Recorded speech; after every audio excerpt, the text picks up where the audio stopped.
In a case that has riveted South Florida and sparked debate about youth, violence, and the criminal justice system, 15-year-old Derek Rosa was sentenced Friday to 25 years in prison after pleading guilty to second-degree murder in the fatal stabbing of his mother, Irina Garcia. The sentence also includes 20 years of probation following his release. Rosa's brief statement to the court, "I'm sorry, that's all, Your Honor," marked a chilling end to more than 2 years of legal proceedings that began the night Garcia was killed inside the family's Hialeah apartment. On the evening of October 12, 2023, then 13-year-old Derek Rosa entered his mother's bedroom while she slept. According to court records and police reports, he stabbed Garcia more than 40 times, inflicting wounds to her back, neck, throat, and face. At the time, Garcia's 2-week-old infant daughter lay asleep in a crib just feet away, left physically unharmed. Rosa himself called 911 shortly after the attack and calmly confessed. In the dispatch recording, he described the blood on the floor and admitted he had sent photos of his mother's body, including a selfie with blood-covered hands, to a friend. "Was that bad?"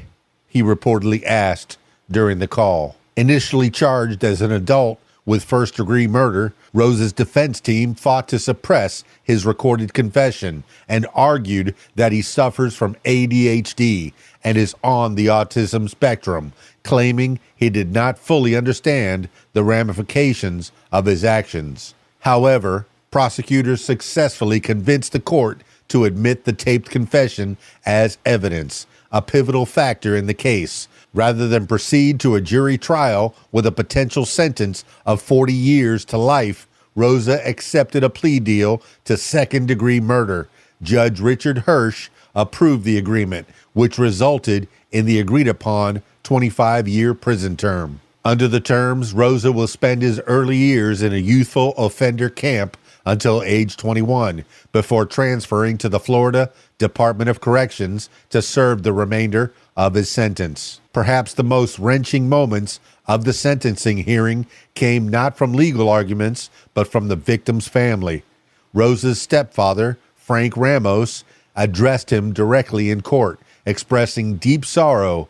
"Your mother was a loving mother and a dedicated person," Ramos said, noting the immeasurable void the killing left in their once close family.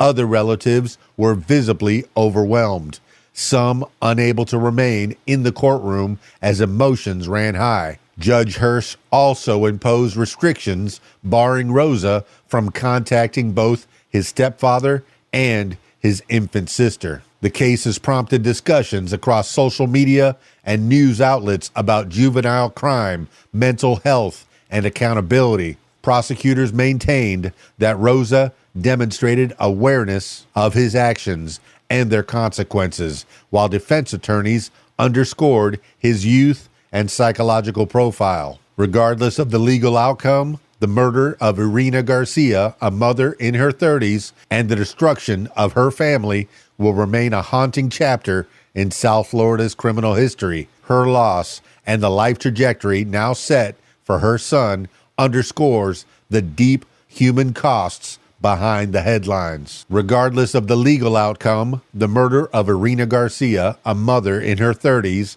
and the destruction of her family will remain a haunting chapter in South Florida's criminal history. Her loss and the life trajectory now set for her son underscores the deep human cost behind the headlines. Sad story. Stick around for more. KeysDAN, RadioWhat.com, DJLittleRock.com. Peace. I'm out of here.